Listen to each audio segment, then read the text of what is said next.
This episode of Going in Raw is sponsored by BetterHelp. Have you ever felt like your brain was getting in its own way? I did when I started dealing with severe anxiety in my mid-20s, and I turned to therapy so I could figure out what was holding me back and get my brain to work for me rather than against me.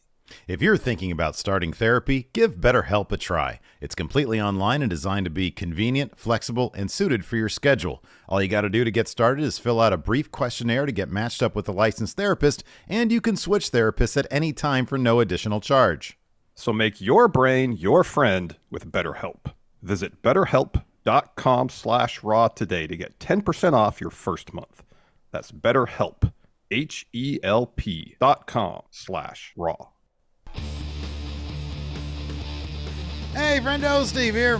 Hey, Larson. And welcome back to Going In Raw, the only pro wrestling podcast you need to be listening to. On today's episode, we are talking WWE Raw on the road to Saudi Arabia. Crown Royal is on the horizon. We got some more matches set for that show. But first, it's time for the latest Punk Daily. We got Punk Daily tonight. All right, so Larson. There's a lot to get through here, Steve. A lot. Ooh, boy, a lot of Punk Daily. So, are we going to see him in Impact Wrestling? Are we going to see him maybe on the CW at 2 o'clock in the morning? What's it going to be, Larson? All right. Got that out of my system, I think. Following report from House of Wrestling yesterday, CM Punk was in attendance for Impact's post-Bound for Glory TV taping. Ibu of Wrestling Purists reports on the latest Wrestling Purists Worldwide show that the company made a pitch for Punk to make an appearance during last Saturday's pay-per-view. Again, that's Bound for Glory. These transcripts come to you from Cultaholic. Quote, they really want to sign him. Like, they really want to sign him. They made it clear every 2 seconds, like, nudge, nudge, jokey joke, like, you're coming, right? That kind of deal. A lot of that. He obviously was non-committal to the highest degree when it came to the whole thing. His whole vibe was, I'm just chilling. He was offered to appear at Bound for Glory. They wanted him to be at Bound for Glory. There was a money offer there to just show up and appear at Bound for Glory. People, when they heard about this, it was kind of like, oh, it's Impact. He didn't turn his nose up. He didn't scoff at it. He didn't take it, but he didn't just kind of do the jerk-off motion and just throw it in the garbage. Is that like a typical thing that people do? I don't know. Like that that's how Ibu, turns down offers. You got to have the in there. That's the important aspect. His whole thing, according to people from his camp, is they treat him really well. So he respects that. He appreciates that. And he does genuinely appreciate that they want his services. And so he's just kind of like, oh, that's nice. They offer me to be at Bound for Glory. I'm not going to take it, but that's nice.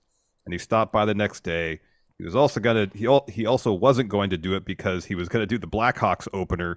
And the word from Punk camp is hockey over wrestling. Oh, we have a new Sid situation where it's like, softball over wrestling. WrestleMania, too bad. Softball season is starting early this year. I know. WrestleMania main event? Sorry. Stanley Cup playoffs are starting. Right, exactly. Yeah, I don't think he'd turn down that one. But yeah. There's also, here's the big thing as well that nobody's talked about, so maybe it's not a thing anymore. But when he was doing the Cage Fury, the commentary thing, yeah, he had mentioned that for 2 months he's not going to be doing a whole lot of nothing, which sort of felt like maybe he had a no-compete. Yeah, I think it was actually mentioned November. Yeah, right. Yeah, he said November. Excuse me. It was. The inference was, he's under a non-compete till November. So even if he was like, oh, maybe I'll show up for Bound for Glory, couldn't. No compete clause. Yeah. Wouldn't be able to. So him turning it down, I don't necessarily think. There's a lot of other reasons that he'd be like, nah, pass on Impact. In this instance, assuming there is a non-compete clause, I would assume that would be the thing that would prevent him from doing it rather than a lack of interest or whatever. Which could also be the case, too. He could just be not interested. Yeah, that could be. There was a comment that I appreciated in on our video yesterday. Somebody had said something along the lines of, the fact that not a lot of people, I mean, there is still sort of like, okay, would he go to Impact being Impact? But that's not like a major sentiment like, oh, he would never do that. Means that, hey, I think TNA, they're actually doing, they're doing good work. And it would be a cool. I think a lot of people think it'd be really cool for him to do Impact Wrestling, and that it might not be completely out of the realm of possibility. I'd still believe it when I see it. I think maybe it would be a money issue, or maybe it would be a, is this platform big enough issue? I don't know which one I think is a bigger deal. But yeah, I don't know. We'll see. Look, once November is about a week away. We'll see what happens then. I wonder, let me ask you this, and this is completely baseless speculation that I'm asking you to give us here. Is there any thought that maybe he's like, well, not going to do anything until I completely know that Survivor Series is off the table? It could be a situation. I think it was Fightful that mentioned this yesterday. They had a report following up on all the Punk news over the weekend that said, from at least somebody close to Punk, I don't have it in front of me, the quote or the report in front of me, so I'm trying to recall and paraphrase, that it wouldn't, if Punk wanted to go to Impact and say have a match with Josh Alexander. Mm-hmm, yeah. Oh, yeah. That he could do that without necessarily signing a contract, Mm-hmm. Yeah, right. Like if there's particular opponents that in Impact that Punk finds appealing. So here it is. Having a match with, you have it in front of you. Here you. it is, yeah. It says a few weeks ago, those close to Punk claimed they didn't think he'd want to join the company, but also said that if he woke up one day and just decided he wanted to wrestle Josh Alexander or a Motor City Machine Guns, I guess that would be like a handicap match, he likely could if he wanted to, with another person in touch with Punk saying he would under the right circumstances. A big hurdle on the surface and the outside looking in would be the salary, as Punk and AEW is making a shit ton more than what top Impact wrestlers are making. The shit ton was me. It actually says 15 to 20 times what they were making. But yeah, I don't know. I think like probably towards the end of the year, we'll find out a lot more about, is this guy done with wrestling? And if AEW clearly is off the table, if WWE is clearly off the table as well, maybe Impact, maybe not Impact, maybe the NWA, because Billy Corgan has talked about the possibility of Punk coming to his company. Hey, you know what? Tyrus just left NWA. Maybe they've got that spot to fill right there. During an interview with the Mat Men podcast, Billy Corgan had this to say, and the transcripts come to you via the House of Wrestling. He deserves top money. He's a top star. So that sounds almost self-defeating. You're almost admitting that you wouldn't want, no, trust me, the NWA would go hand over fist to have Phil walk through the door and be part of the NWA, even for a pay-per-view. Let me say this. What I would say to Phil, and I'm not trying to use this as an open forum, I'm saying to you what I would say to Phil, and if he and I were talking, and again, I've not reached out, and I certainly know how to get in touch with him. What I could say to him is he would have a lot of fun in the NWA. That man loves professional wrestling. He may not love the professional wrestling business, but he loves professional wrestling. So my only appeal to Punk would be, if you want to come have some fun, I can't pay you what you're worth, but if you want to have some fun, come and have some fun in the NWA. We'll kick some ass. We'll have some laughs, and I'll buy you a vegan sandwich. Maybe once all that CW money comes rolling into the NWA, maybe then Billy can actually pay Phil something to the measure of what Billy feels that CM Punk's services are worth. Yeah, I mean, that is sort of an interesting question. Like, how much? I don't know how much money you get from the CW to have NWA on at 2 a.m. though. Unless they're paying the CW. I wanted to approach that very diplomatically, Larson, but that's kind of what I was going to get after. It's, I don't know. Hey, it worked for TNA. I think they were paying for time before, like for a while, I think. Anyways. So yeah. I mean, hey, that's how Vince got on TV in the early days. He was paying. I know, yeah, places. exactly. There's a tradition of that in the world of professional wrestling. It's a tried and true, like a tradition. You're right. Well, it was a tried and true method in the 80s. Yeah. Well, you got to start somewhere. But no, I mean, that is sort of a good question, though. It's like if he went to Impact, clearly they're not going to pay him AEW money. No. But if he went to the NWA wouldn't pay him Impact money. That's true as well. Yeah, that's true as well. But he could have some fun. Oh, wow. Yes. He could have some fun. Yeah, I don't know. Oh, my goodness. I don't know about all that. It'll be interesting to see, though, where will CM Punk go. I thought we were done with these where will CM Punk go stories. No, this isn't going to end until he shows up somewhere. Yeah, it's right. Not. And even then, it's not going to end. So yeah, expect plenty more Punk dailies to come.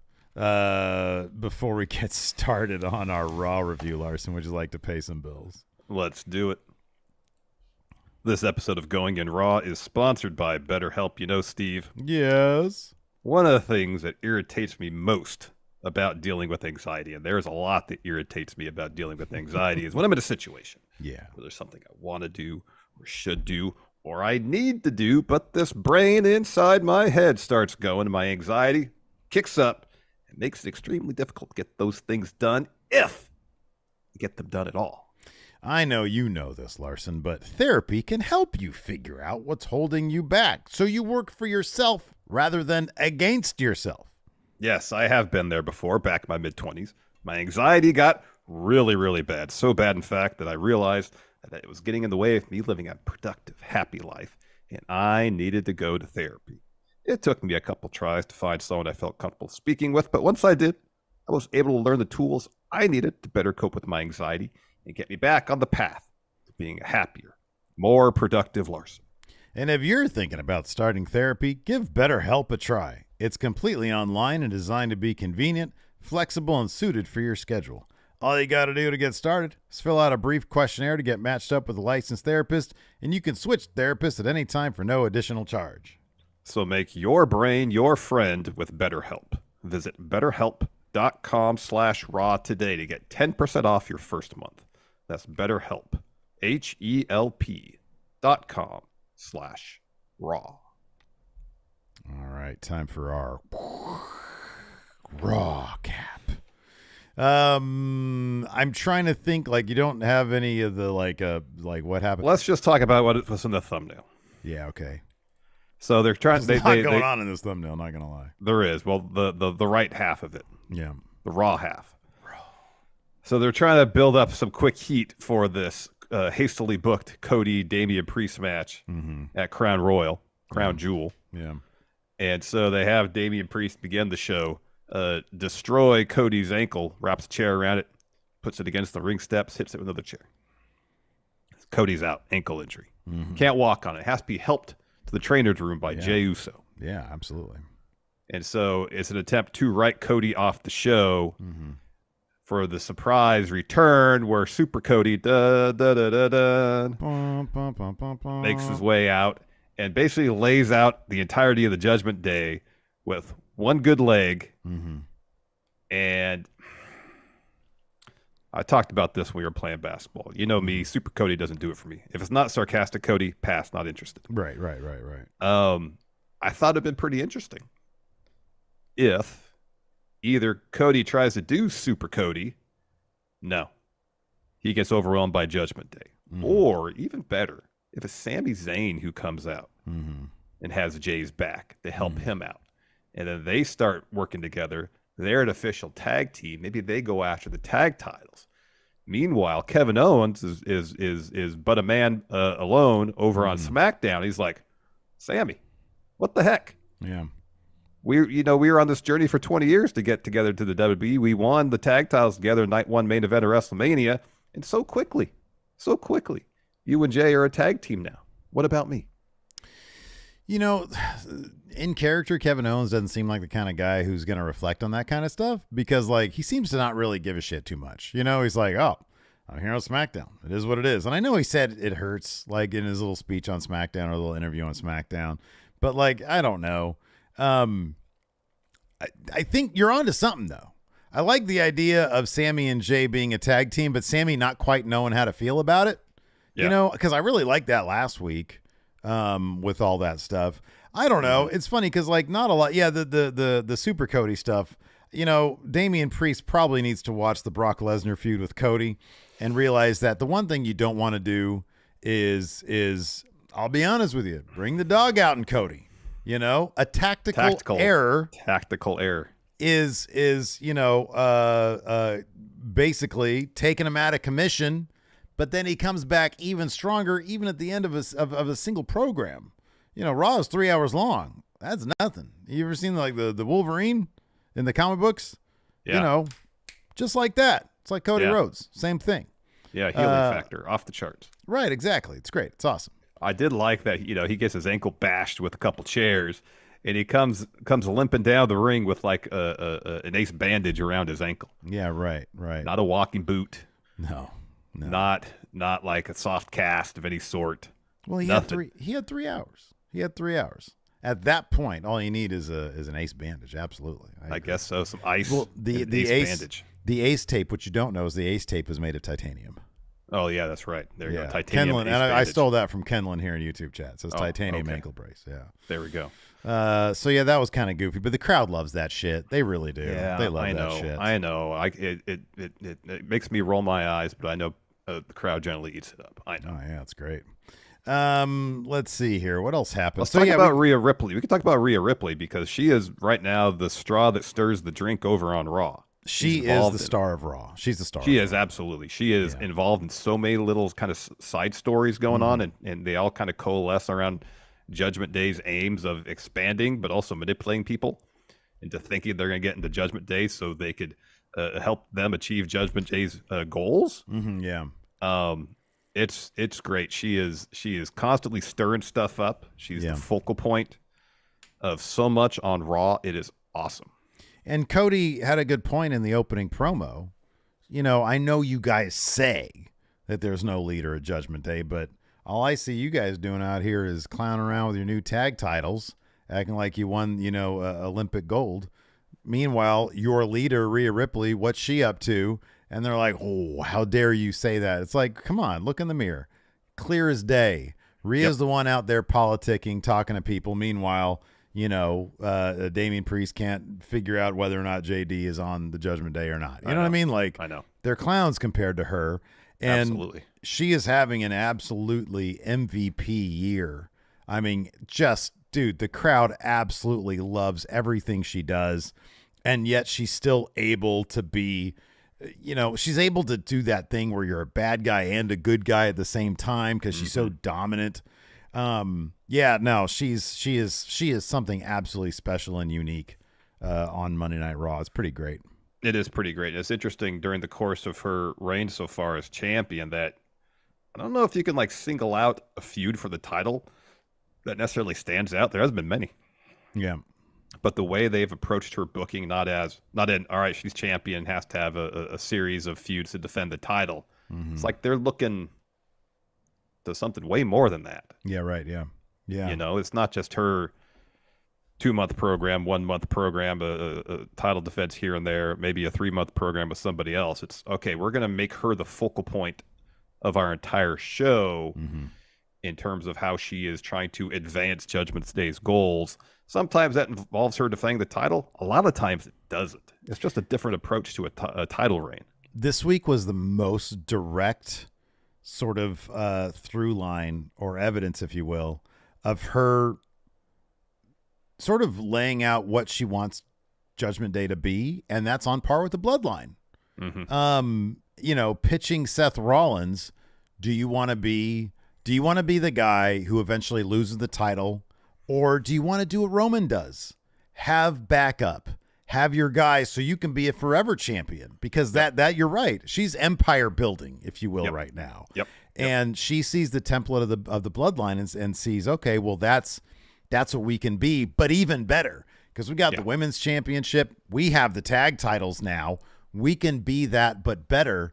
And it got me thinking, and I don't know how they would pull this off, but is there any chance that we get some sort of Judgment Day versus Bloodline War Games match, including Seth Rollins to counter Roman Reigns?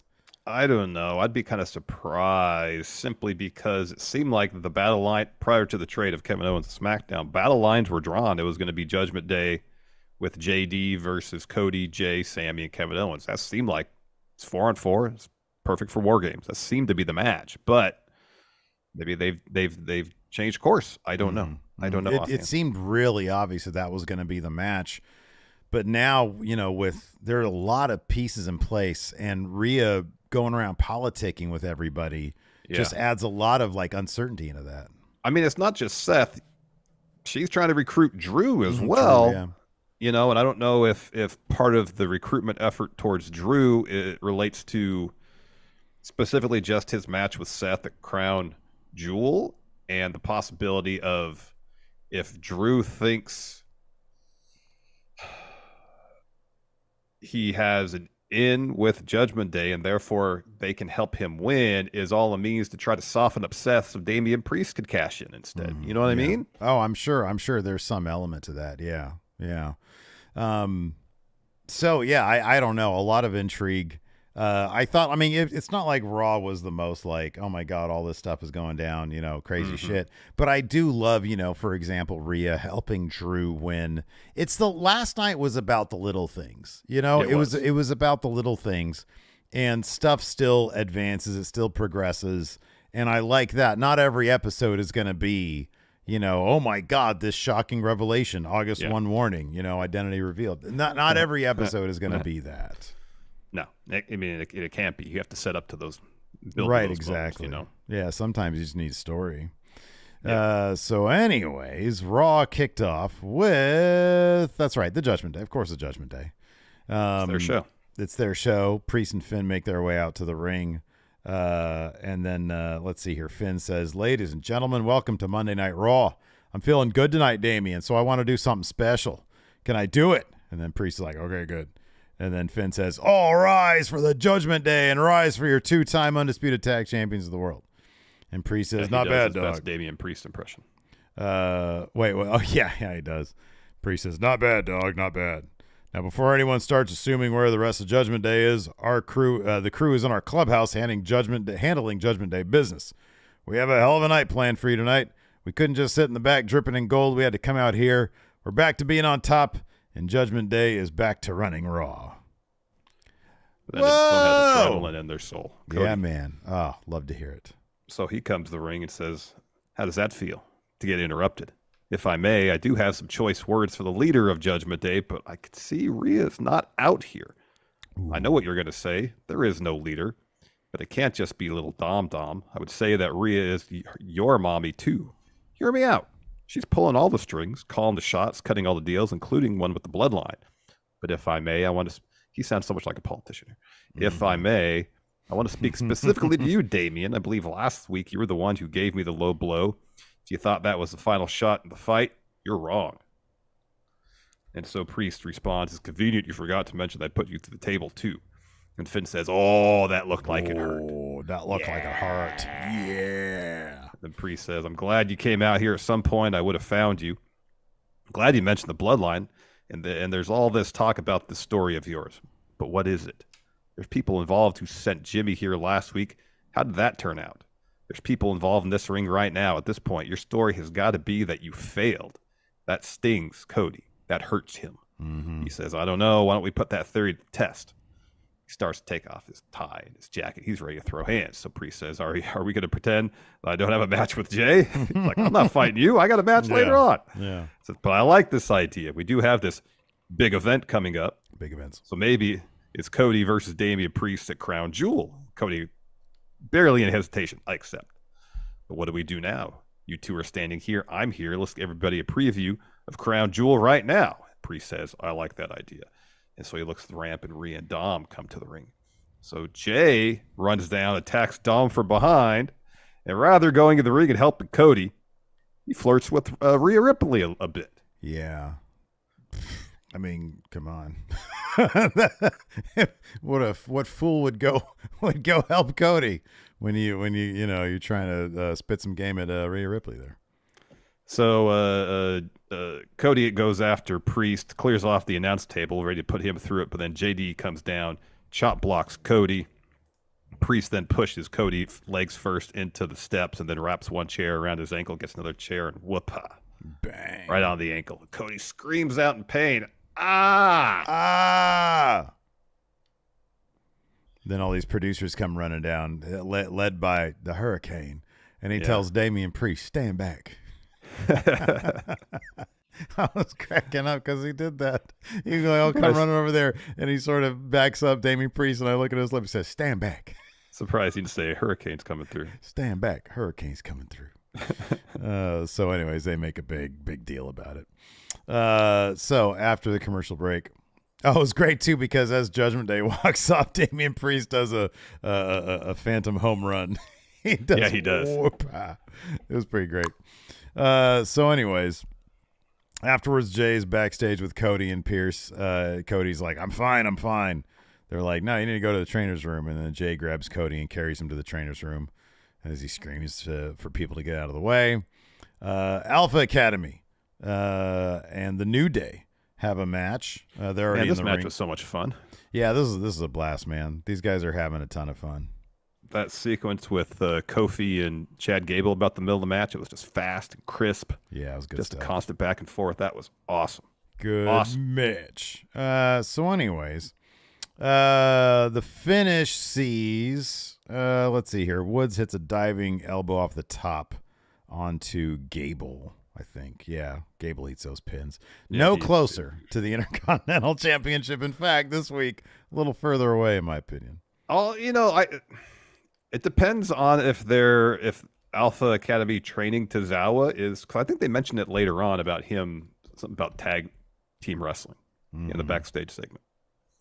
If the idea is that Tozawa is going to tag with Otis so that Gable could start going on a singles run.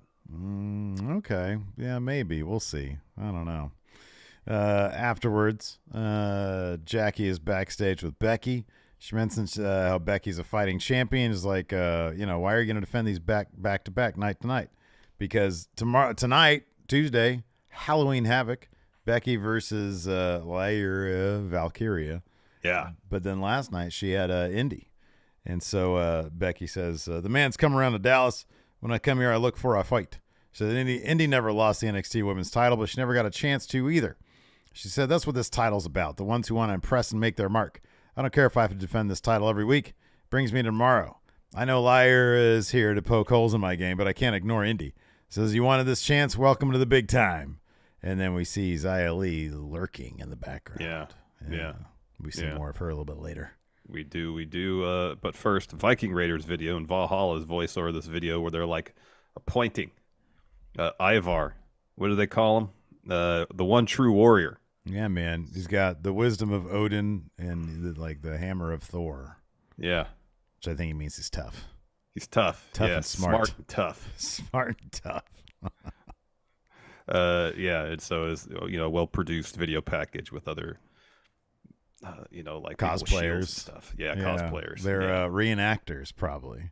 Yeah. Viking. Yeah. They look more to sort of like like King Arthur's court type guys. I know. They look more. Did you notice that They too? look like more medieval knights as opposed to traditional depictions of Vikings. Yes. I mean, I guess that's like, a little bit better than like if they got some Civil War reenactors.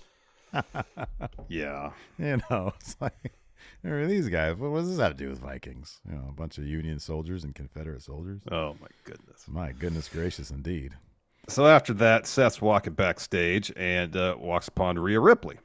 So he looks around and says, well, I don't see your crew, so I'm not getting jumped. If you're looking for your boy Drew Mack, I have style and a title, so you're looking in the wrong place. And Rhea says, look, this won't take long. I know Judgment Day and you have a history, but it was built on respect from our end. We did everything we could to take that title off you, and you kept it. Now you're dealing with Drew, and to be honest, we're a little bit concerned. At the pace you're running at, we think you need insurance. You need Judgment Day. Now, I'm like thinking, yes, Judgment Day Insurance Company. That's what they need to do. I was about to say it's like the General. Exactly. You got to have the General commercials, Judgment Day Insurance. So Seth says, you've lost faith in your boy, haven't you? You don't think Damian Priest can successfully cash in on my title. That's why you're wheeling and dealing, making deals with the bloodline. You're flirting with Drew. And now you're coming for the world champ. I get it. I understand why Judgment Day won the World Heavyweight Championship. But why would I want you? Rhea says, you need me. Right now, you're just a world champion. This was great, too, because it speaks to the consolation prize aspect of the world championship. Yep. And I love that they're addressing that head on. She says, right now, you're just a world champion, but you could be the world champion because as much as I love Io Sky, Rhea Ripley's at the top. You know what I mean? Like, I kind of feel like she's the Roman and Io's the Seth. She says, I know we made deals with the bloodline, but alliances can change. If you decide to join us, Damian Priest could always cash in on someone else. Those other guys. That other champion. And we would hold all the gold. But without us, I don't know how you're going to accomplish having a title reign like Roman. You know, over 1,000 days, a long time. And with the way your back is so fragile and broken, the Judgment Day could have your back. We could make people acknowledge you. Ooh. So Seth takes off his sunglasses and says, let me make this clear. There's one thing I don't want is to be anything like Roman Reigns. And Rita says, that wasn't a no. Think about it. I'll tell you right now, man, if Rhea Ripley asked me anything, I'd be like, sign me up right now. Don't care what it is. I'm in. Timeshare, sold. Yes. Insurance, sold. Yeah. Ponzi scheme, real estate Ponzi scheme, Take sold. my life savings. Take my life savings.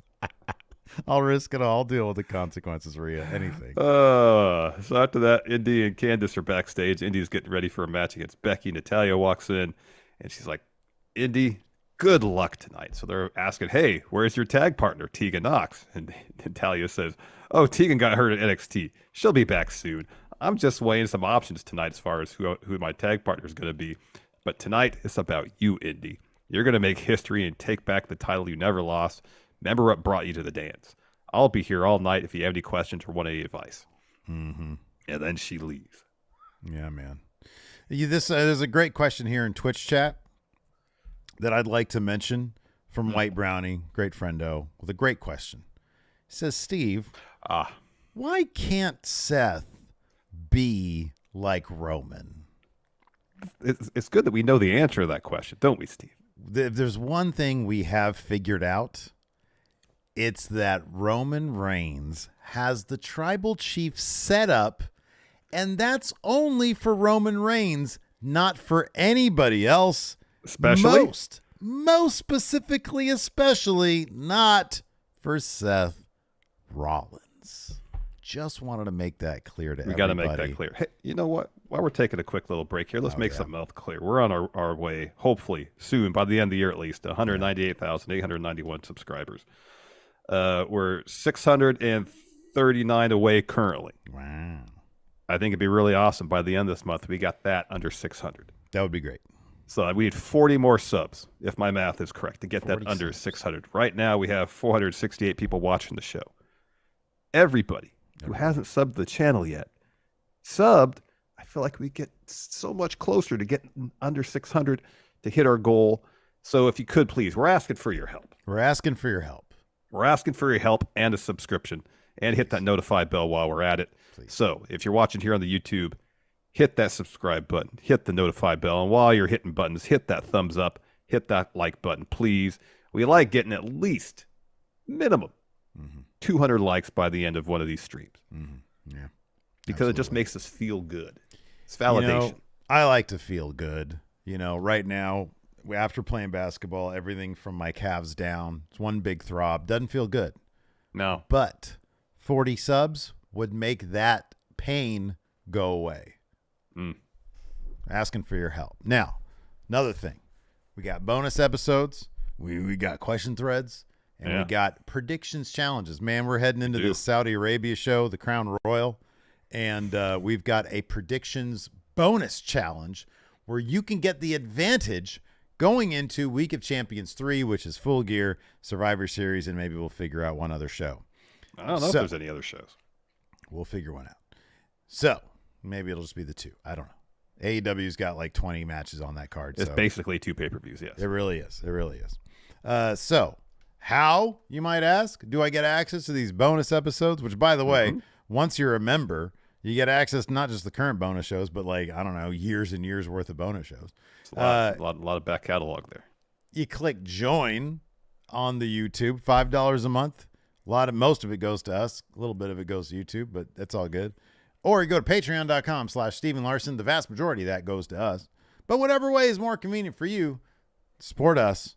Click join or go to patreon.com/Stephen Larson. It's a great way to help support Going In Raw, the Friendo Club, and you get all sorts of good shit for that. Indeed. Yeah. Thank you, everybody. Thank you. Then we had Indy Hartwell challenging Becky Lynch for the NXT Women's Championship. Fun match. Yeah. Pace was really good. I like the pace of this match. Never let up. Yeah. And Becky seemingly was intent on locking on that disarmer to get the win. Tried for it a couple times. Eventually, it worked out in Becky's favor. She locked on the disarmer. Indy has to tap. Yep. It happened. After that, let's see here. They shake hands. Becky stares off with Lyra at ringside before heading to the back. Why are you acting like that's such a hard name to say? Lyra. Valkyria. Lyra. But Lyra by itself isn't that difficult. Yeah, no, I'm saying it. Lyra. That's how it's pronounced. No, it's Lyra. It's not that difficult. You're adding like 5 more syllables. Lyra. Let's see. Anyways, backstage, Candice gets attacked by Xia Li. She says that was a message for Indy too. And then she walks off, and we go to Pierce with security, and he's like, sometimes contract signings can be chaotic. And then we see Nick Aldis there. He's like, Nick Aldis, former NWA champion. But then so is Scrap Daddy. Yeah. Yep. He says, mind if we have a word? He says, we got off on the wrong foot, and that was totally on me. I take full responsibility. There was no reason to have you escorted from the building last week on SmackDown. I just want you to know I take full responsibility. Rookie era. Just trying to establish my authority on SmackDown. Like I said on my first night here, I just want to have healthy competition and prove SmackDown's the #1 show in sports entertainment. But I don't want it to tarnish our relationship. I'm here, hat in hand. Hopefully you'll accept my sincere apologies. And then Pierce says, like, apology, huh? Look, I know what it's like to be the new guy. I understand having an agenda and when to put your stamp on things right away. Did I think it was out of line? Absolutely. But be that as it may, water under the bridge. Matter of fact, gesture goodwill. Instead of kicking you out, why don't you stay and see how the flagship operates on Monday nights? Aldis says, thanks, I appreciate it. They shake hands. He walks off, and Pierce is asking a ref who walks up, how many security guards do we have? Never mind, double it. Double it. More. We shall be. Because contract signing is next. Yeah, man. And it's kind of a mess. So, like, we come back. Pierce is in the ring. He says, I have a contract here to make this match official. A fatal 5-way for the women's world title at Crown Royal. You've seen recently how chaotic the women's division has been lately, and normally I don't reward that type of chaos. But as you're aware, the only way we settle things is right here in the ring. I'm going to get these signatures on contract before it all goes to hell. So let's bring out the challengers. So everybody comes out, and they all sign it. Nia signs it last as Rhea's music hits because Nia had asked, where's Rhea? And Pierce is like, well, she's the reason for the chaos. Man, she's the reason for the chaos. Just trying to get the names on the paper. She gets her own private signing of this contract. Right. So Rhea's music hits. She says, Adam, I'm not sorry I came out here prematurely, but I have something I need to get off my chest. Starting with you. I can beat every single woman in this ring individually, but this is a conspiracy. You're trying to set me up. The more you try to control me, the more I'll make your life a living hell. You're smart making this a 5-way. I see what you're doing. The only thing that's going to happen is you'll have 4 less women in your division after we're done. None of these women are going to take the championship from me, whether you like it or not. And at the end of the day, I'll prove I'm the baddest woman in the WWE. You know why? Because mommy's always on top. And then Nia laughs and says, oh, you're good. You're good. You see what she's doing? Not stepping in the ring? Very smart. You want me to squash them all for you. So she goes to each person. She's like, hey, you're smart. You see what's happening here, Zoe. You're smart. You see what's happening here, Shayna. You're smart. Wait, no, Raquel. Yeah. You're from Texas. So let me break it down to you. She wants me to. And then Raquel's like, what the fuck? So she throws a right hand. Yeah. Everybody starts to brawl. Security gets taken out by all the women. It's just a big mess. It is. And then let's see here. Nia headbutts security away, keeps fighting. Samoan drop. Nia Jax stares at Rhea, who just laughs and waves at her. So yeah, just a big mess. It is. It is. Yeah. Yeah. A different take on the contract signing. Typically, you have the table and they're talking back and forth, and eventually violence breaks out. And the fact they just have most of them come to the ring, sign the deal, and then Rhea's like, "Oh yeah, hi, I got an issue with you, Adam Pearce," and then the brawl breaks out. Slightly different take. I appreciate it. Kind of a no-win situation there for old Adam Pearce, but he tried. He tried something different. He did try. So backstage, Ludwig Kaiser is talking to Giovanni Vinci as he's warming up. Says, "I need you to get the job done tonight. Listen to me. I need you to take out John Gargano tonight." And Vinci says, "Take out Gargano. Got it." And Kaiser says, "You better. Your performance is my responsibility. You better." So the Bronson Reed walks up and says, "Mate, your boss gave me a hell of a fight last week, and let him know if he wants round 2 whenever he's ready. I'm ready." And Kaiser goes, "My boss? My boss. How about you tell him yourself?" And they walk off. Tozawa's there. He come and asks Reed for a match. And Reed's like, "I'm feeling merciful tonight." Tozawa answers no. So then Tozawa just chops him. He screams at him, "I want a match tonight." And Reed says, "You want a match? All right." So he walks off. Maxine comes up and says, No, to Tozawa. "Not him. What are you doing? Coach Gable is not going to be happy with this. He's supposed to be watching you." Yeah. Bad move there, Tozawa. But Tozawa's getting TV time, and that's awesome. No, that's great. Yeah, that's awesome. After that, we had Johnny Gargano versus Vinny Vici. Vittoria. No Vittoria. Yeah, not this time, though. No. What's Italian for loss? I don't know. I'm going to find out now. There's means to translate words, yes? Italian for loss. Perdita. Yeah. Anyways. They got to have a freeze frame of Vinci frowning. But yeah. Perdita. Fun match while it lasted. Gargano avoids a powerbomb, hits super kick. Kaiser gets on the apron, then Ciampa runs in through the crowd, pulls Kaiser off the apron, throws him in the crowd, and then Gargano is able to hit one final beat to get the win. Yeah. And then he gets in the ring, and he and John celebrate. Yeah. It's a pretty tepid reaction for this reunion of DIY. If this happened like 4 years ago, the crowd had been like maybe into it. This is kind of like, okay. I feel it, man. Like the it's one of those situations, right, where they're so like start and stop going back 6-7 years with Gargano and Ciampa. And no, a lot of it's through no fault of their own.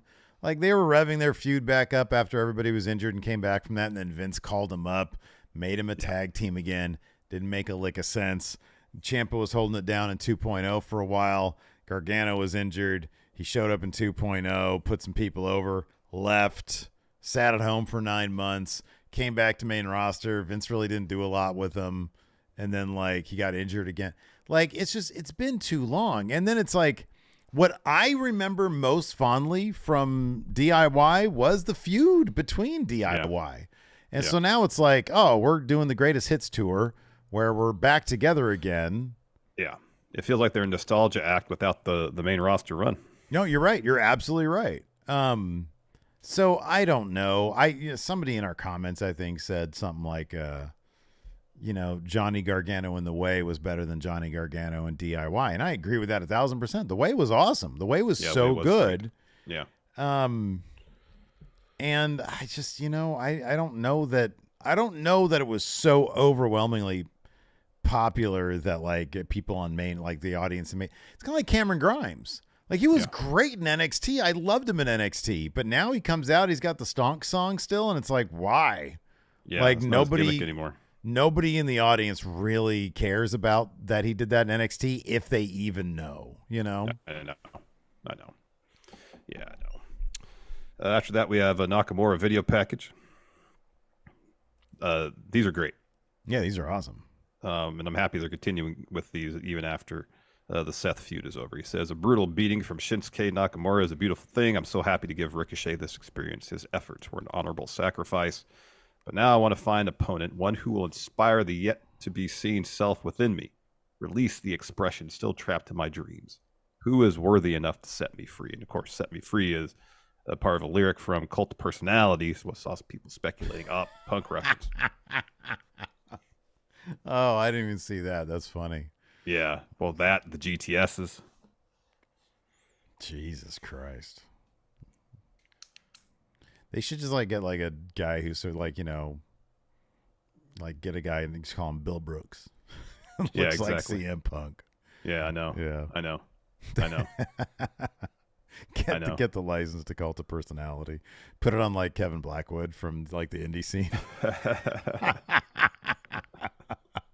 It'd be like a fake Diesel, fake Razor all over again. Fake CM Punk, I know. Could you imagine?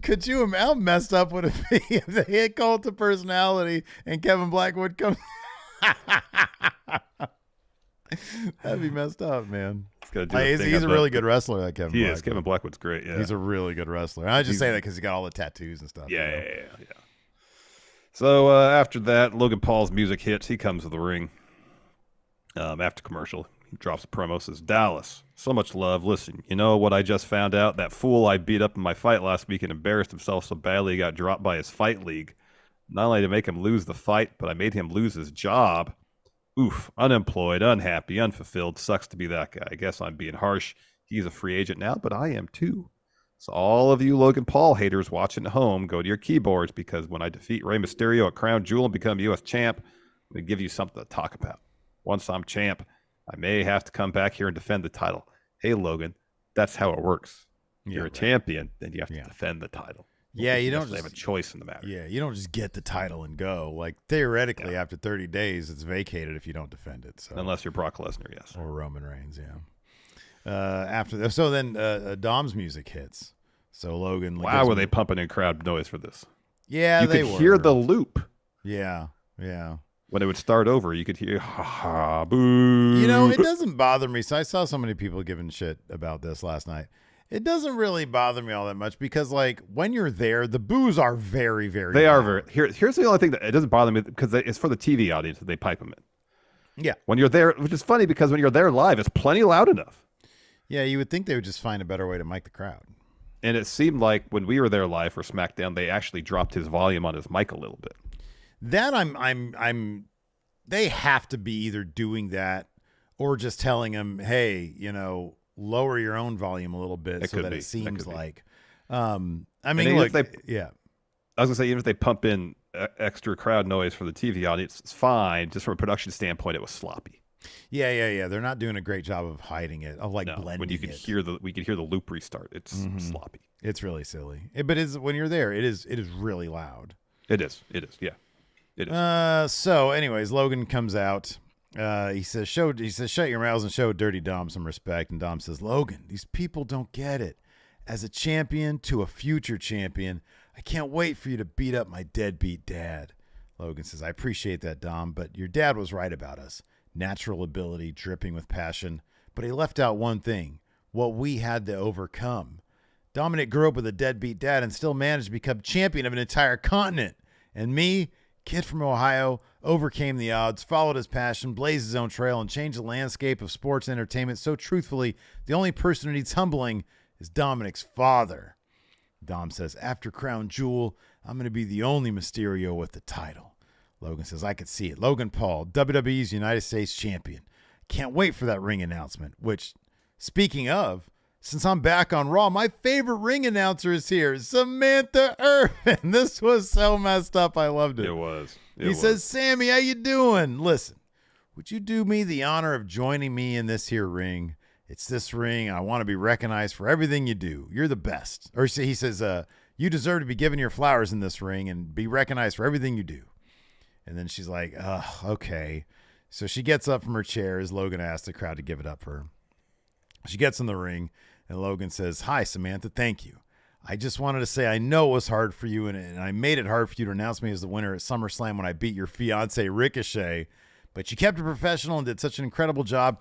And since we're all here, why not give this lovely crowd a preview of Crown Jewel and announce me as the new U.S. champion? And she's like, I'm not going to do that. And he's like, come on, and new. Come on, and new. And then Ricochet appears out of nowhere and spears Logan. Dom pulls him off. Ricochet hits a baseball slide on Logan. He ducks a shot from Dom, hits a running knee, and goes for a shooting star, but Logan pulls him out. Ricochet lands on his feet and screams at both guys. He's going to bring it. And then checks on Samantha. And then gives her a big whoop, big kiss. Mm-hmm. So, yeah. Mm-hmm. I'm happy they continued the story with Ricochet and not just drop it because Logan's getting to a program with Ray. It's kind of awesome. That shit was real. She sold it so well when he beat Ricochet. That was awesome. She really did. After that, we had Chelsea and Piper taking on Natalya and her tag partner, disinterested Nikki Cross. Completely disinterested. Yeah. She makes her entrance. None of the usual, her entrance stuff where she's kind of flailing around a bit, No. None of that. No. She just walks out stoically, stands on the apron with no expression, and eventually walks out. In what situations do you find yourself with the same demeanor as Nikki Cross? In a lot of social situations. Yeah, man, I feel it. Hey, you want to see us like that? Ask for a meet and greet. Yeah. Oh, wow. Yeah, in a lot of social situations I don't do with myself, so I just kind of stand there and... Mm-hmm. Yeah. I forgot how to socialize post-pandemic. I just don't know how to do it anymore. Yeah, it's a skill you need to practice at, It is. It sucks like the life force out of me. Hey, how's it going? Oh, good to see you. Yeah, what's going on? And it's just like draining so fast. It's like everybody's an energy vampire, and they don't mean to be. Right, yeah, no. Yeah. It's just the way it is. Yeah, absolutely. Good answer. That's one of them. Yeah. Anyways, so we get that match, but then like Nikki Cross just leaves. Yeah. She just left. And that leads, of course, to Chelsea and Piper getting the win. Mm-hmm. Chelsea hits an I'm Prettier. Piper follows with the crossbody to get the win. After that, Drew walks up to Jey Uso, who's warming up backstage for the main event. He says, I just want to say I'm sorry about what happened last week. I can't imagine how it feels to have the bloodline cost you a championship. But I've got some advice for you that everyone has given me, and it's simple. Get over it. Oh, Jay, if you aren't on Raw, this match with Sami doesn't happen, so whatever happens next is on you. So much shade right there. Oh, I know. Drew is kind of great. Like they've really turned, and it's gonna crush him when he loses. Oh, he's gonna be devastated. He's gonna be devastated because it's gonna be some Judgment Day bullshit. Yep. After that, Sammy's music hits because he's going to take on Drew McIntyre. We see Pierce backstage. Ugh. This is the only time when I'm like, ugh. Miz shows up. And he's like, hi, the most must-see superstar. It's the same shit. It's the same shit. John Cena, main event WrestleMania. Then Rhea comes out and humiliates him, and it's great. Yeah, it was pretty awesome. And then she says, I'm keeping the pen. It's those little details. That are so great. I'm keeping the pen. She did Maurice's taunt to the Miz. Mm-hmm. With the hand in his face. Yeah. It's the little things, exactly. So, yeah, she comes in and signs the contract that Pierce has. And that's when she says, I'm keeping the pen. Yeah. It was great. And then... Oh, Miz was like, who understands my value? Nick Aldis. Mm-hmm. It's like, I'm going to go to SmackDown if you don't value me. So anyways, the cameraman follows Rhea as she walks away, and Miz is like, where's that camera going? That was pretty funny, actually. And then Dom meets up with her, and she's looking at his chin. It's like, oh, you got to get some ice on that. It's a very tender moment there. It was very tender. Yeah. I'm jealous. After that, we had Sami Zayn versus Drew McIntyre. More Rhea Ripley. I should just put like multiple Rhea Ripleys in the freaking thumbnail for this one. Yeah. I think I'll try that. I'm going to change the thumbnail for this after we're done today. For the Raw side, just have Rhea everywhere. No, for both sides. Oh, okay. You mean keep the punk title just filled with Rhea Ripley. Right, exactly. Yeah, Rhea's everywhere. That's good. So this was a great match, though. This match was tons of fun. Oh, this was awesome. They're both great. And of course, Drew kips up. He's looking for a Claymore on Sami Zayn, and he's like, "Come on, get up." And all of a sudden, Rhea Ripley's music hits, and he sort of gets distracted. She makes her way out. Sami tries to roll up Drew with a small package, only gets 2. Then he hits an exploder on Drew, goes for a haluva kick as Rhea gets on the apron. That's a distraction, and then Drew hits a Claymore out of the corner to get the win here. And so, Drew got the win thanks to Rhea Ripley. Backstage, Aldis is talking up Caden and Katana. And he's saying something like, oh, man, no, you guys look great in blue, SmackDown, And then Pierce walks up. He's like, Adam Pierce. And then Aldis is like, oh, excuse me. Pierce is like, I appreciate you coming to smooth things over, but when I kept you here tonight, it was so that you'd learn something, not go around contract tampering with my superstars. And Nick's like, oh, your superstars. He says, that was a friendly conversation, nothing sinister. He says, you know what? You've had a tough night. I can see where it's going. I'm going to take off.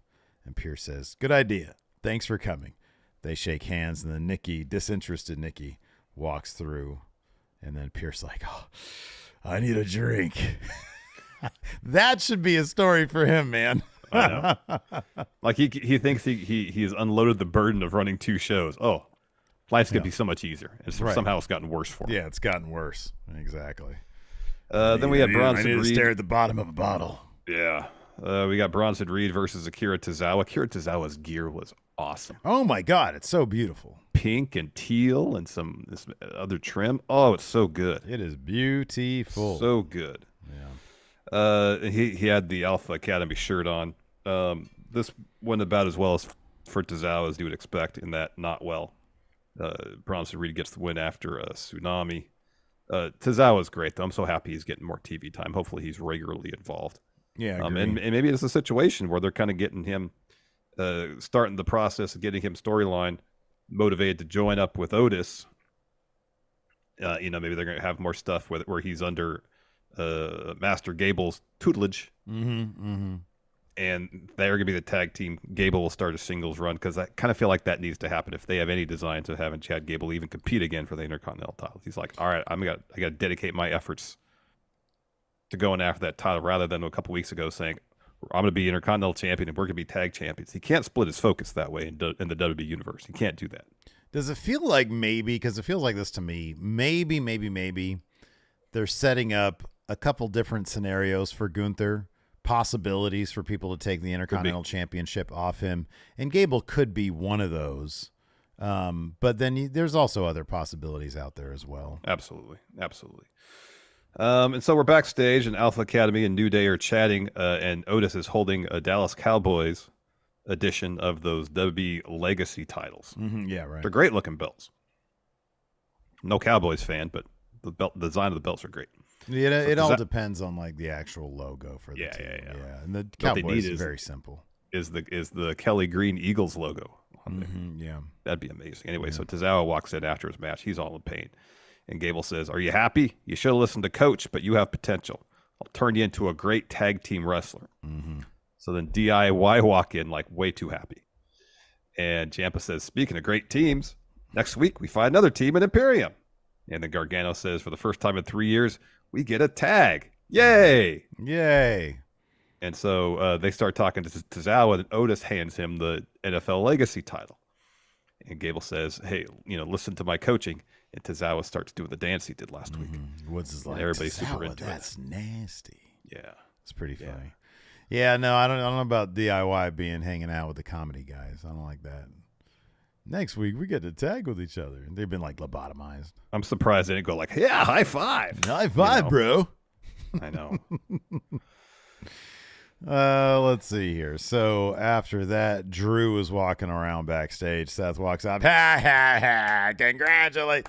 Let me ask you something. Seth's like the laugh that he does, the over-the-top laugh. Yeah. There's certain situations where it's like, does it make sense for him? Like, it's one thing to go out there and like taunt opponents maybe, but it comes off as so like unnatural and not like in it's good for his character way when he the Rhea Ripley thing earlier. He was like, ah, ha, ha, ha. And I like when he transitions to like, oh, he touched a nerve, so I'm going to be serious Seth now. Yeah. I don't know. The laugh can go. Anyways. Well, I mean, he should be a little more, normal. Choosy when he uses it. Don't use it all that's what I'm saying. Yeah. Like the right situations, it'll really work. Yeah.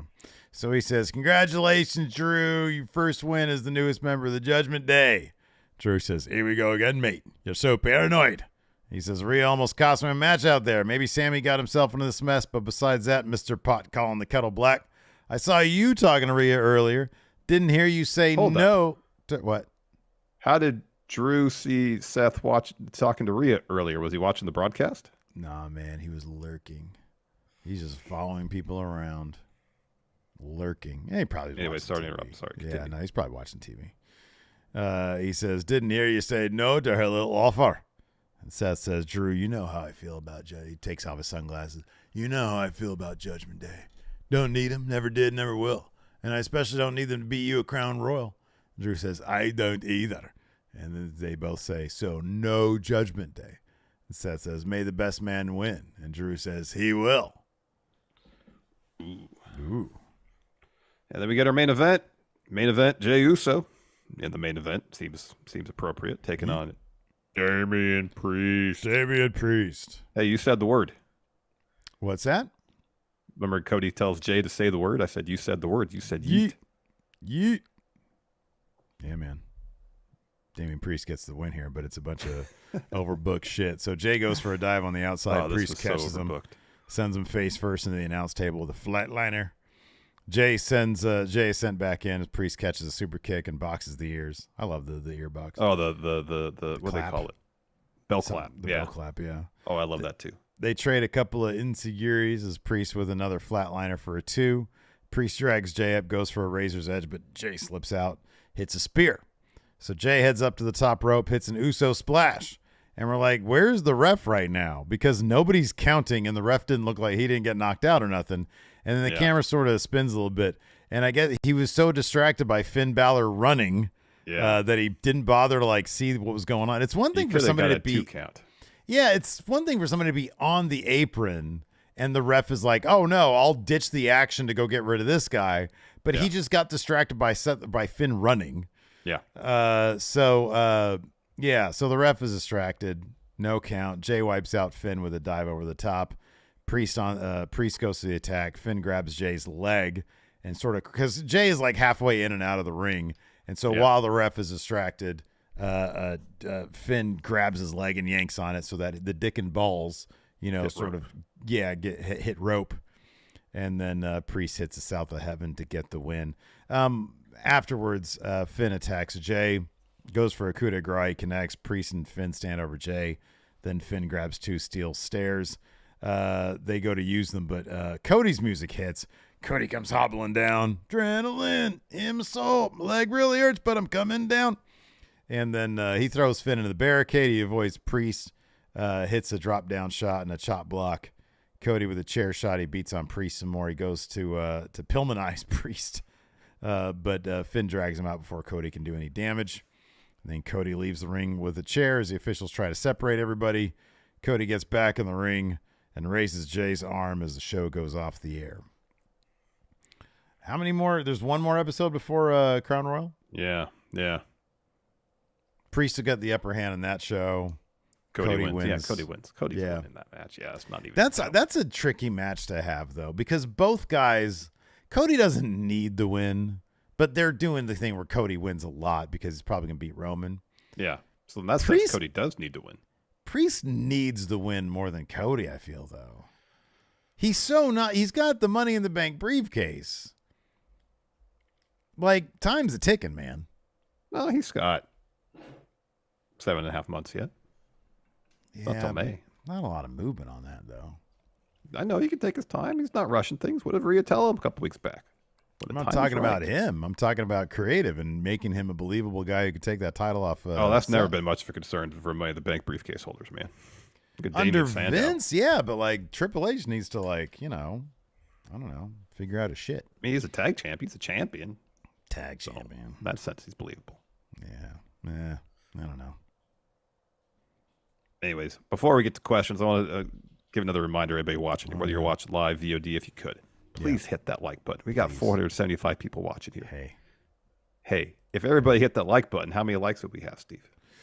How many people are watching right now? 475. 475. Assuming 119 likes already came from that 475, we're looking at something like 370. All right, sure. Okay.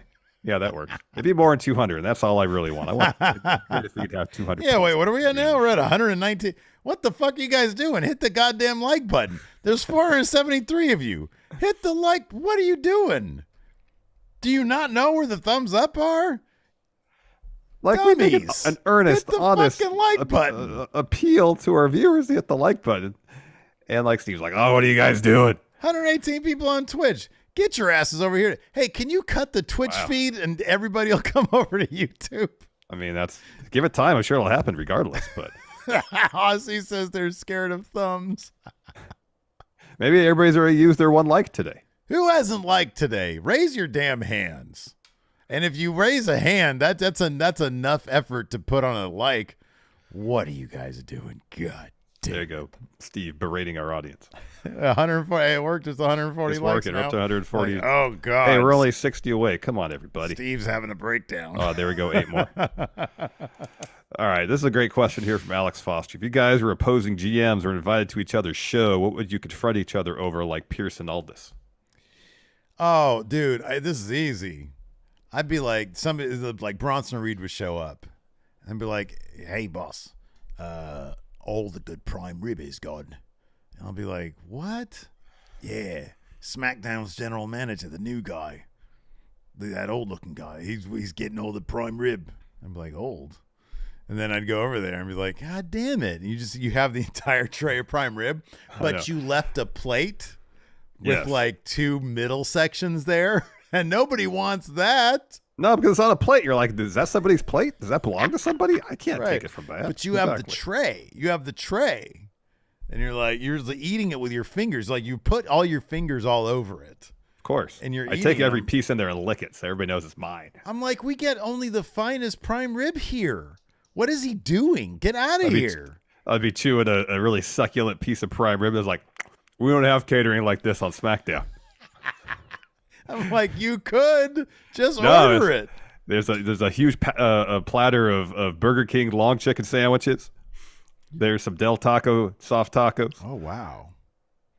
McDonald's apple pies. You know where I'm going to be hanging out on Fridays. Exactly. Arby's curly fries. Oh, no. Arby's curly? Holy shit. Yeah. You going to get some 5 for 5 there, too? And then some Five Guys burgers. Oh. That's all we got there. That's a lot. That's too much. So if I want my prime rib, I got to come to Raw. Sorry, man. Tonight on SmackDown. But then you come to SmackDown, you're like, oh, this looks good. I'd be like, help yourself. Yeah. And I'm escorting you through this fast food catered spread we got here. Yeah. And I'm just walking, like, hey, look at this long boy chicken sandwiches. No, but here it's it is. Real. It's a real fart. This is when you get mad at me, is you walk over to catering and you're like, God, why does it smell like somebody just took a shit? And what I had done is I used the nearest bathroom, dropped a dookie, kept the door open and didn't turn on the fan. Yeah. So it went into catering. Yeah. Everybody's complaining now. Watch the stars of SmackDown. I'd be like, oh, more for me. Yeah, more fart smelling long boys. Yeah, that's fine. Anyways, just one username here. Hit us with a super chat. It says, when you two play basketball, who wins in a best of 7 series? Well, probably Steve, because he wins more than I do. I mean, yeah, probably. If I played like I did today, oh boy, you're going to sweep me. God, I played like dog shit today. I woke up with no juice. I need you to be the main character today, man. You got the big win in basketball. You got to clean up in trivia today. I'll do my best. Win. I'm going to do my best to win. No, just win. Don't do your best. You know, competitive. Like with trivia, I don't need an instigating incident to bring the dog out. For trivia. Because I can't let my bad juice for the day infect trivia. I'm not a believer in juice. That's your thing. That's not my thing. I feel like even if you had a bad day, something happened that turned the whole thing around. I don't believe the momentum of bad carries throughout the whole day. All right? I'm looking at my dog over here. She's like in the most awkward laying down position right now. Well, you can't see. Anyways. So yeah, man, we need you to come through tonight, man. I'm going to do my best to come through. Jeffrey Berrien here, first-time chatter on Twitch, says, hey, Steve, did you watch Monday Night Raw last night? I just reviewed it, man. Yeah, what are you doing over there? Oh, man, let me load up some questions. That's what I gotta do. There we go. Blake Whitehouse says, if War Games ends up being brand versus brand, which 5 people should be on the men's team for Raw and SmackDown? So it ain't going to be, if anything, here's the thing. It's not going to involve Judgment Day because they're going to be in their own thing. It's probably not going to involve Bloodline because they're going to be doing their own thing. Yeah. Would you agree with that? So it's just strictly brand versus brand War Games match. which I think Meltzer said isn't in the plans, but nonetheless. Maybe they'll do. I think they're going to do a little bit of everything, right? Like they're going to do brand versus. Because clearly, I think. Look, whatever they do, brand versus brand, you got to get Aldis and Adam Pearce in the ring.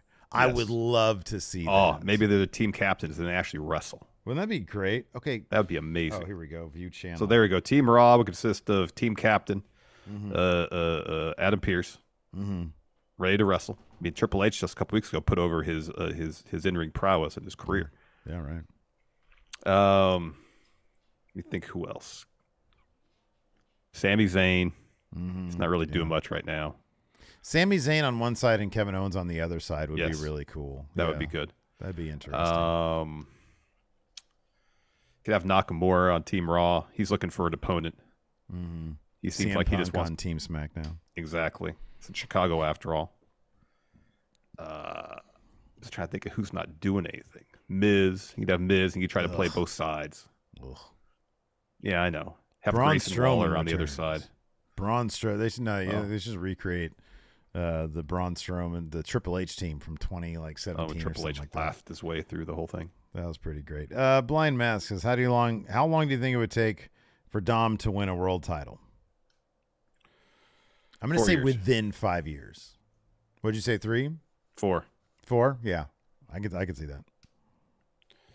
Edward Munoz asked, if Seth beats Drew, what would he, creative, have to do then to keep him interesting? And if not Drew, who should dethrone him? Oh, man. That's another one of those that I don't know that they have that answer right now. Yeah. Again, it feels like they're setting some stuff up. I'd love for it to be Drew. I really would. I think it'd be awesome. I mean, it could just be simple as Damian Priest cashes in on Seth, and that's how he loses the title. Yeah. Seems like it might be the case. Nikyle says, what is the probability at the moment that Damian Priest will cash in on the worn-out Seth Rollins at Crown Royal? Be something if Damian and Cody open the show or a second match like Seth was when he faced Orton at Mania 31, only for then Priest to cash in. Hey, man, Seth... I'm sorry, those Saudi Arabia shows, big things happen. Would not surprise me. Surprise me. Elemental Giant says, do you think Jey Uso will stay a singles wrestler after the eventual feud with Jimmy? You think Jey is going to be a perpetual singles guy now? He will be for a bit, but there's going to be an Uso reunion at some point, yes. I think there will be an Uso reunion, but it kind of seems clear that they really like him as a singles guy. And I don't know that, I think that he's probably going to stay a singles guy until, for a long time. I mean, Bear Winning says it's just him, Us. Oh, that makes me want to watch. That makes me want to watch those machinated videos. Oh, they're so good. Just me, Us. Shelby Fielding was in attendance at Raw last night. Mentions the bit where Cody and Jay signed the table to give to a fan. Shelby asked, what are some of your favorite off-air WWE AEW memories you have from either attending the show or seeing them elsewhere? Remember that bit where Bray ran out from under the ring? Yeah, that was good. Yeah, that was funny. Man, we just got to see one. Cena versus Dom. That's kind of a fucking awesome thing that they gave us, Dom's one of my favorite dudes. Cena's one of my favorite dudes. Well, then we got Gunther and Seth. The match was kind of, run of the mill. It was cool seeing it. Finish, yeah. No, that was really cool, yeah. Let's see here. Oh, wow. Patrick Cheeseman says, what if this is one long play and Cody is secretly leader of Judgment Day to battle the Bloodline? Oh, wow. I think that would not go over well. No. I think people would be like, no. No. Gorman has a scenario here. Says, imagine Drew wins, Priest tries to cash in, and Rhea stops him. I still like the idea of Priest getting jumped out of the group. They bring in Drew to replace Damian Priest. I don't know if Drew feels like Judgment Day guy, but I don't know. Whatever. As long as it's cool, I'd be down with it. I mean, Judgment Day seems like at times they have fun, and Drew right now as a character seems mirthless. Yeah, he does. He's got no time for fun. Yeah, exactly. Yeah. Timor asks, at this point, which faction do you think would be the most fun to hang out with? of any faction, I guess. Okay, so Bloodline does not seem fun at all. Any way, shape, or form. That'd be last. Yeah. Judgment Day, I would like to hang out with them. They got their own clubhouse. They have their own clubhouse. It's all purple. Purple's my thing, as you know. I mean, so long as you stay in Lashley's good graces, you get free tailored suits. You get some good wine. To do. Like he expects me to win all the time. That's a bit hard. Judgment Day, high standard, though. I agree, but Judgment Day, if you do that, what's that? Judgment Day loses all the time. Yeah, and like they're still together. There's a lot of pressure there. If you lose your title, then if you don't get it back, Rhea's like, you're out. Problem. About Bang Bang Gang. Clown says Bang Bang Gang. They had some cool tricycles they rode out the other day. I don't know if I could handle being around Juice and Austin. It's too much. It's too much. Too much. The Acclaimed. Yeah. Wouldn't mind hanging out with the Acclaimed. Yeah. They seem good cool. Answer. It's a good answer. Not the remnants of the Jericho Appreciation Society. No. Yelling too much, anti-dancing, not into that. Not the Dark Order, obviously. Fuck no. God, no. What about the Elite? Would you want to hang out with the Elite?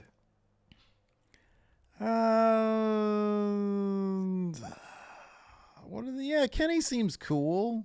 Yeah, Kenny seems it's not like, I don't know. It might be too much like staying at home. You know, if I'm going to hang out with a faction, I want to be doing fun shit.